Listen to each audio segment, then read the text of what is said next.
Well, welcome everybody. Thank you very much for coming today. We hope we're going to give you some thought-provoking content this morning. Let me just sort of take you through some basics and some background. I'm Neil. I'm an account director at Tradeflow. So what we are, we're part of Flow Systems Limited, and excuse me. And we're a company focused on revolutionising international trade, finance, and customs management. Tradeflow is cloud-based, so that's important. So accessible anywhere in the world, very agile, very versatile solution. We simplify international customs clearance and inventory management and provide businesses with complete control over their trade operations. The platform's range of innovative solutions makes it easier, cheaper, and faster for international traders to manage their customs requirements. Excuse me, using my voice. We offer a range of services to our clients, supporting you by working as your customs broker, if required, but also as a software partner where you want to look after your own customs requirements. Before our webinar today, I'd like to introduce my colleagues who'll be talking to you today. So if I start off with Bilal. Bilal is our Chief Commercial Officer and also owns the product for Tradeflow. Bilal and I speak very frequently about evolving Tradeflow.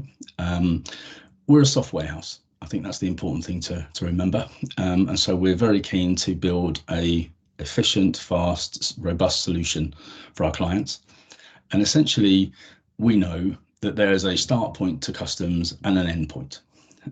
And those 2 points are important, but we want to work together to make a solution that is the best and most effective way of getting from point A to point B.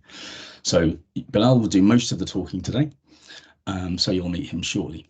Harshini, she runs our operations team. She's our legal liaison colleague and also manages the team in the declarations section of our business. As I said, we can operate as your broker too. Excuse my voice. Finally today, we have Shivam. So Shivam is our head of marketing. With our other colleagues in the marketing team, he's probably the reason you're here today. So he deals with all our outbound content, all of our messaging, and importantly also our website. So I don't know if any of you had a look at our website on the way through to deciding to register for the meeting. It's been updated. So it went live yesterday. So do have a look at www.tradeflow.com, which will give you some more focused content on the solution. So to today, welcome. This is the first instalment of our series of webinars, and today we're going to focus on special procedures being unlocked. In this session, we'll demystify the UK and EU customs special procedures, and we're going to give you some insight, hopefully some content to think about around streamlining your operations. Key topics that will be covered today by Bilal: bonded warehousing, inward and outward processing, temporary admission, and free circulation. Once Bilal has been through that thought-provoking piece, the session will culminate in a case study. The case study will be delivered by Harshini, and it deals with a real client of ours who had some quirky needs, but so we dealt with it in an effective and efficient way. So hopefully you'll find that piece interesting. At the end, there'll be a live question and answer session. Can I ask that if you have questions that come up through the meeting today, that you pop them in the chat. Essentially, that would just be helpful for us. And then towards the end of the meeting, in the Q&A session, we will then run through, answer as many of them as we can. I note before we carry on as well that a number of you have already requested to have a kind of follow-up meeting with us, which is fantastic. Happy to meet all of you on that basis if that's of interest. So if you want to save your questions for that time, no problem. But again, if you pop them in the chat, we'll deal with them later on. Can I just ask if there's any questions or queries before we look to carry on? Can't eye contact people on this format. Okay, let's take that as a no then. So Bilal, that's over to you. Yeah, thanks, Neil. Thanks so much. Good morning, everyone. Thank you for joining. Thanks, Neil, for the introduction as well. And as Neil mentioned, The agenda for this webinar is to give an overview of the UK and EU customs special procedures, of which there are 5 for businesses that are involved in processing, distribution, and many manufacturing activities. The standard application of the duty and import VAT rules can be extremely costly and can limit international trade. So customs authorities around the world recognize this and have a number of special duty regimes that allow you to store, temporarily use, process or repair your goods with either suspension or relief from import duties and VAT. Um, in the UK and EU, there are 5 main customs special procedures that allow traders to suspend or defer customs duties. And the 5 procedures that we have are bonded warehouse, inward processing, outward processing, temporary admission, and end-use relief. So these 5 procedures that we have in the EU and UK are universal, meaning that they can have different names around the world, but essentially they do conform to the same definition.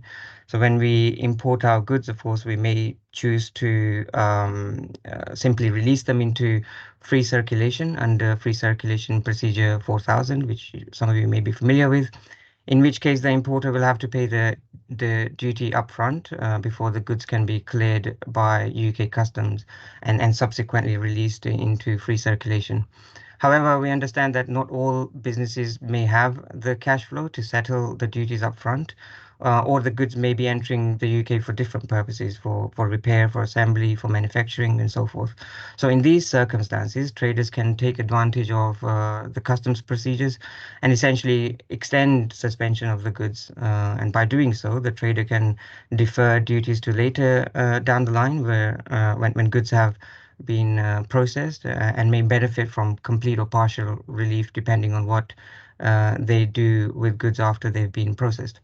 So we'll go ahead and unpack these procedures and hopefully give an overview of their use and potential benefits they provide. Starting with customs warehousing, which is a strategic procedure that allows goods to be stored in a secure facility without immediate payment of import duties. So this procedure is crucial for delaying the importation of goods into the UK, effectively managing fiscal responsibilities while bypassing immediate duty and tax implications. These warehouses, which can be located at ports or inland, enable goods to remain in a UK-controlled customs environment until they are ready to be re-exported or released into domestic or free circulation. So historically, these facilities have been privately managed and require authorization from HMRC. The role of custom warehousing, however, has evolved, especially with the conception of free ports, making it increasingly relevant in the global trade.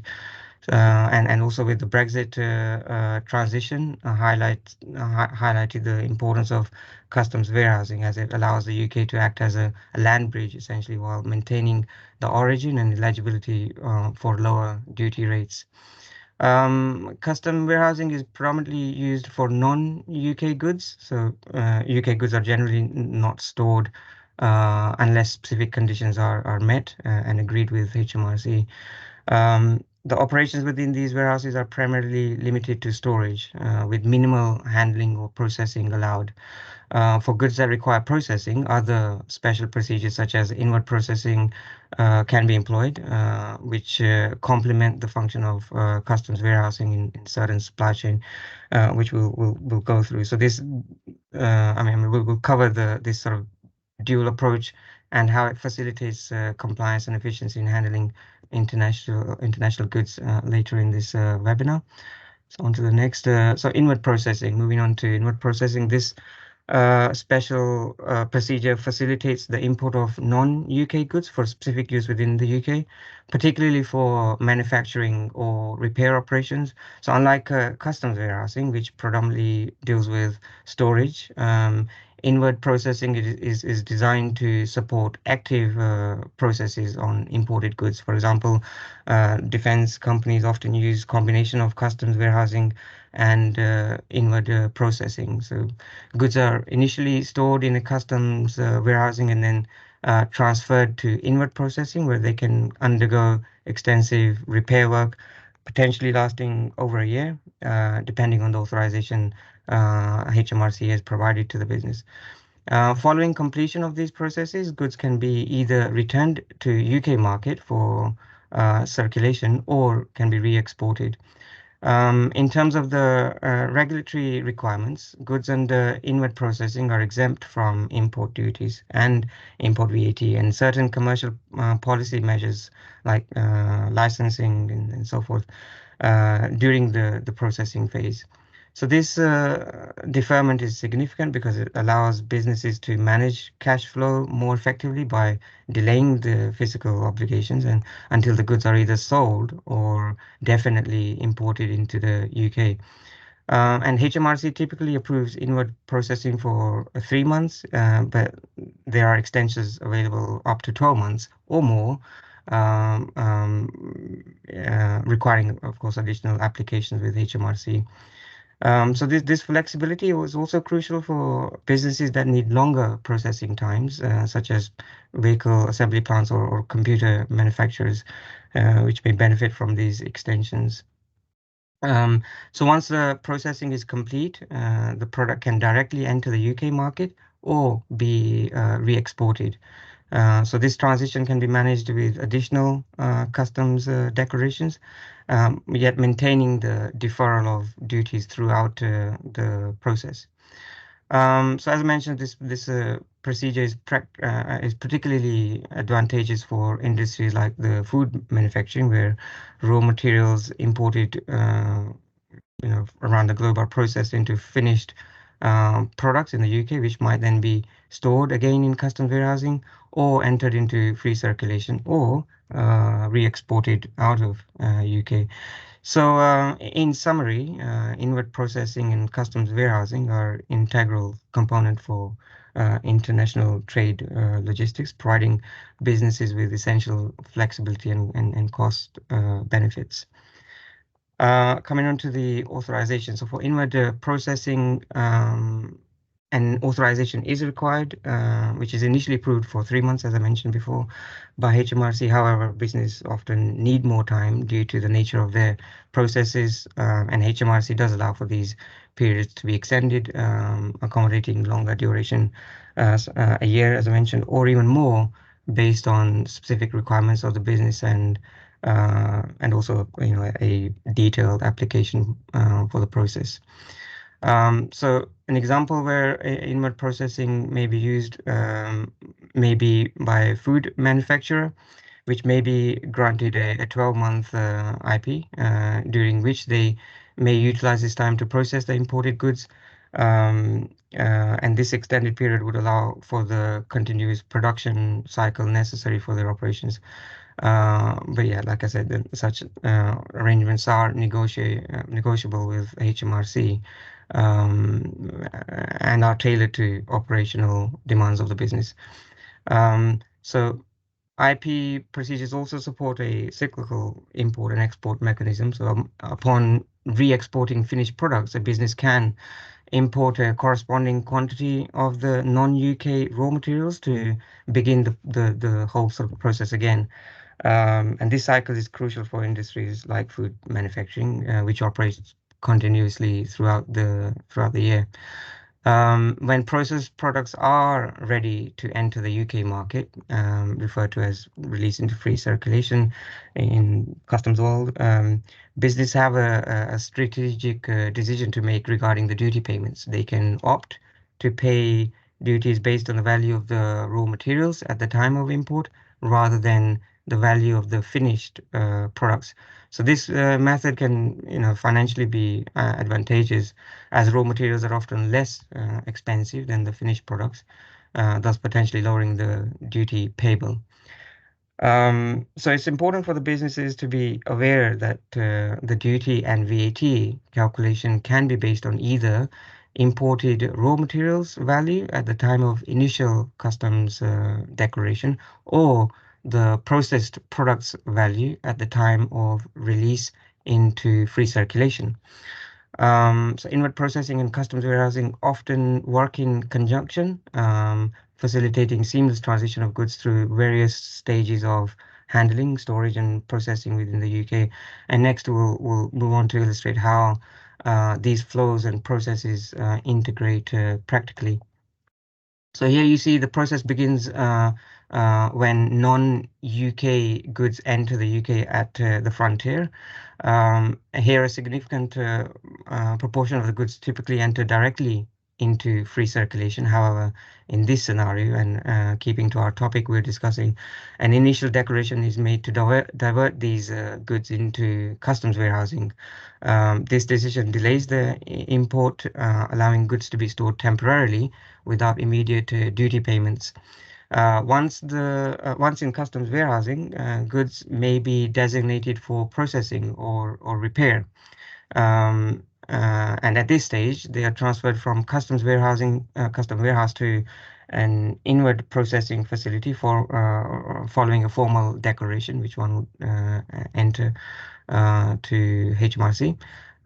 This transfer allows the goods to undergo necessary processes while still under customs control and postponing duty payments until the processes are complete. So after processing, businesses have three primary options. Once the processing is complete, goods can be declared for UK free circulation, where duties are then paid based on the value of the goods at the time of their initial import, rather than processed value, which would be a lot more and would incur more duties. Or second option is that goods can be declared for re-exportation, and this option is particularly beneficial for businesses using the UK as a land bridge, maintaining the goods under UK customs control before exporting them and potentially leveraging preferential trade agreements. The third option is post-processing, goods can be moved back to custom warehouse. This option is useful for delaying final decisions about the goods, and goods may essentially remain in limbo. Whether they remain in storage for potential future UK entry or for eventual re-exportation. That's a decision one can make later. So this flow illustrates the flexibility and the strategic options available through the use of custom warehousing and inward processing. So these procedures help businesses manage cash flows more effectively by deferring duty payments or even avoiding them altogether if goods eventually are exported out of UK. And additionally, this concept of reverse logistic integrates seamlessly with this procedure, where goods can be imported for repair or modification through custom warehousing and inward processing, and then either re-entered into the UK market or re-exported. Outward processing, so it's opposite of inward processing, where outward processing allows UK produced goods to be sent abroad for processing or enhancement and then re-imported back into the UK. And upon their return, these goods can be placed into UK free circulation. And a key feature of this procedure is that duty is payable only on the value that's been added during the processing abroad, not on the entire value of the goods. And this procedure is designed to avoid double taxation, which would occur if duties were applied both on the original value of the goods and to the enhancements that may have been made abroad. So in practical terms, if a UK company sends goods overseas for value-adding activities, such as enhancements, repair, or upgrades, upon their return, duty is calculated only on the improvements made whilst overseas, not on the entire value of the goods. So that's an important thing to note with outward processing. So when these goods are sent out for outward processing and returned, the only additional duties owed upon re-entry onto the UK market is the added value from the processing abroad. I think that's one key aspect of this procedure. Moving on to temporary admission. And this is one we help a lot of our customers with, and mostly in the industry where they're dealing with antique goods, paintings and so forth. So this is a custom procedure that permits goods to be brought into the country temporarily, often for a period of 24 months with either total or partial relief from import duties. And it's frequently utilized for specific events such as trade shows, art exhibitions, or music festivals where goods are imported solely for the duration of the event and are intended to leave the country afterwards. So this process offers a significant advantage for organizers and participants in such events by allowing the importation of their goods like exhibition materials, performance equipment, or artworks without incurring the full cost of duties that would normally apply to imported goods. And following the event, these goods can be re-exported without any duties due, provided that they leave the UK in the same condition in which they arrived and within the allowed time frame. So it's different from inward processing, where you may make enhancements or manufacture the items that you brought in, but with temporary admission, you're limited to just storage and not make any improvements. So it's an excellent procedure for reducing logistical costs and simplifying the process for international participants in short-term events, ensuring they can focus more on the success of their participation rather than the complexity of dealing with customs duties and paying taxes and so forth. And Harshini will later take us through a case study to further demonstrate the use of temporary admission procedure. So I'll leave that for Harshini. Finally, the next procedure is end-use relief. This procedure is designed to reduce or eliminate customs duty on certain imported goods that meet defined criteria and are put to specific use within a set period of time. And is particularly applicable to goods categorized under specific tariff or commodity codes. In most, it's commonly used in industries such as aerospace, shipbuilding, and defense. And the key advantages of this procedure is that it offers total relief from custom duties for these particular sectors, and under the condition that the imported goods are used to produce the products that will eventually be exported from the UK. And this relief is crucial for industries engaged in international trade and manufacturing, where the cost effectiveness of the product can be significantly impacted by custom duties. So by using end use relief, businesses in these sectors can import necessary components or materials at a reduced cost, which can then be incorporated into products destined for exports, thereby enhancing their competitive edge in the global markets. End use also ensures that while the goods remain within the UK, they are used for their intended purposes within a specified time frame, after which the completed products are expected to leave the UK. So you cannot forever keep the products in the UK.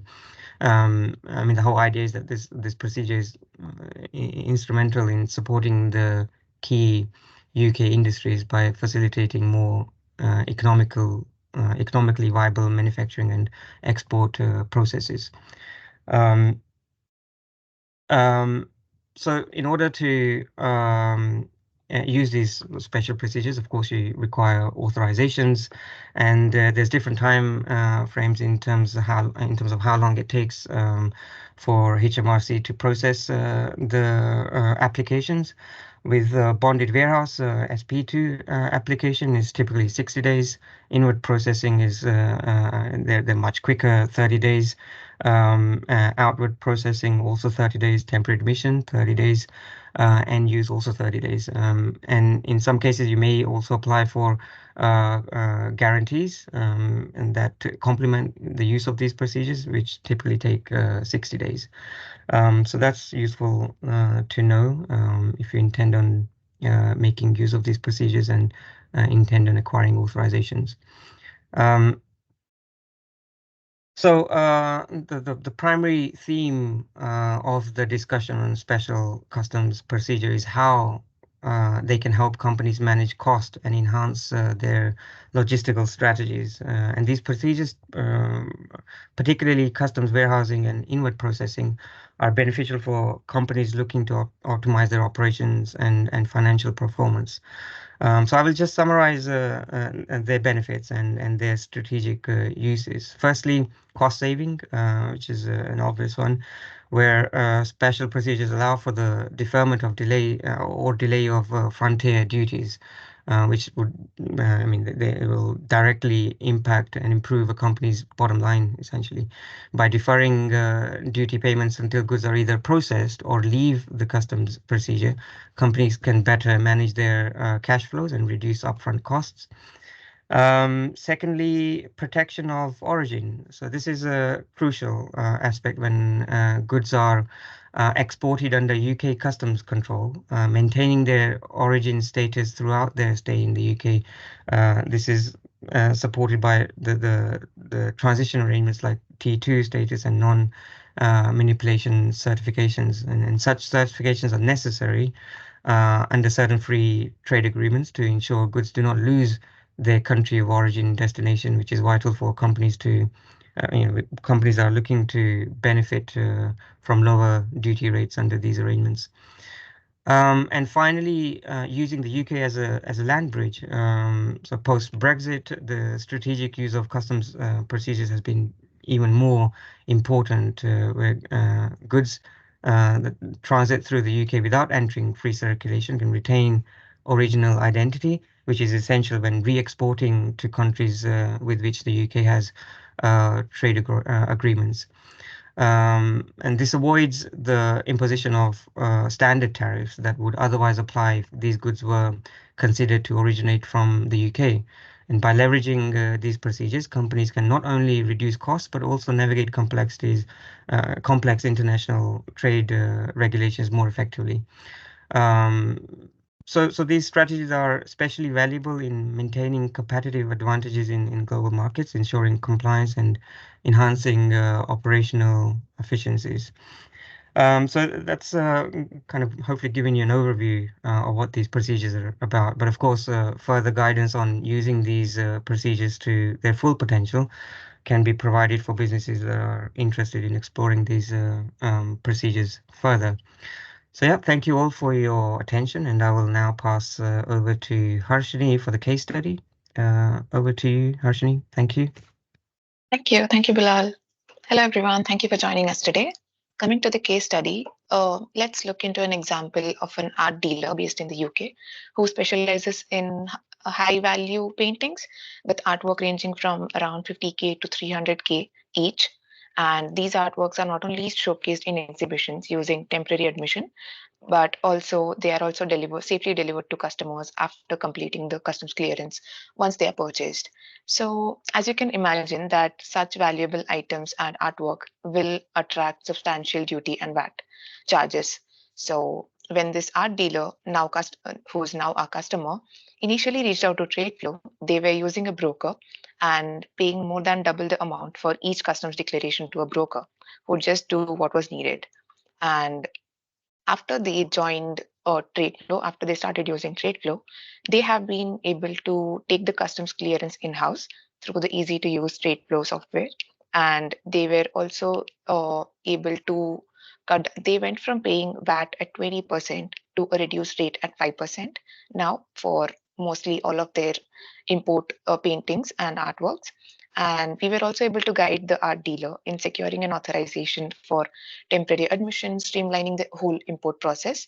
And that also helped them in paying less duty as compared to how much they were paying earlier without authorizations and special procedures. So this user has, with time after using software and understanding and doing their own customs declaration, they have now gained deeper understanding of special procedures declarations, which has enabled them to navigate customs with confidence.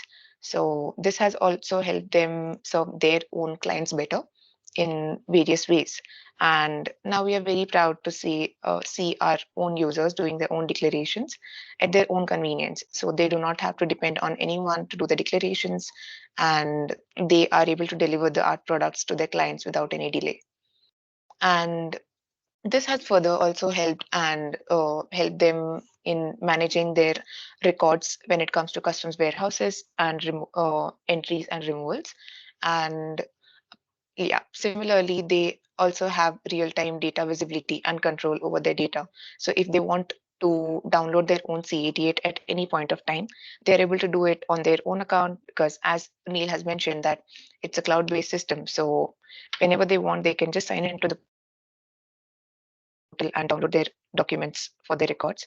And if you wish to know more on how you can achieve the same, you can reach out to Neil for the same. And thank you for listening. And I'll now pass on the baton to Shiva. I think we'll be taking up the questions, all your questions.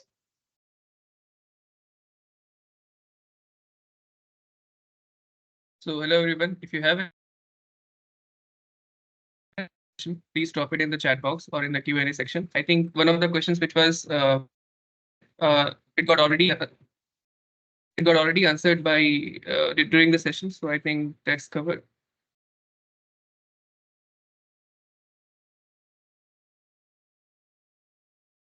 Well, it must have been a very thorough presentation, Bilal. Well done. Clearly, if there are no further questions, then we're okay with that.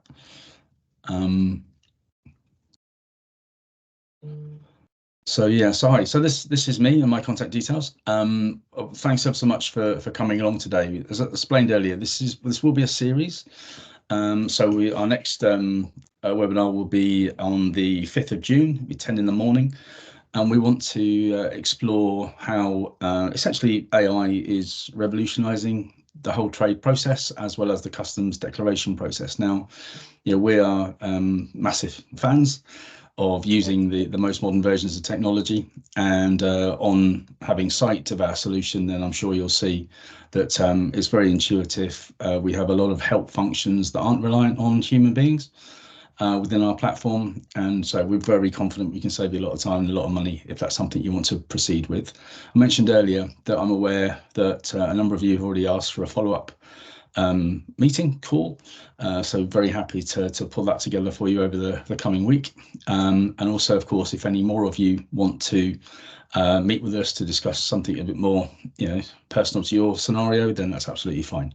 What I would say is just I'll put one last call out. If there's anything else that you need from us, we'll be following up today with some content coming back to you to confirm some of the points that we've been raised by Bilal.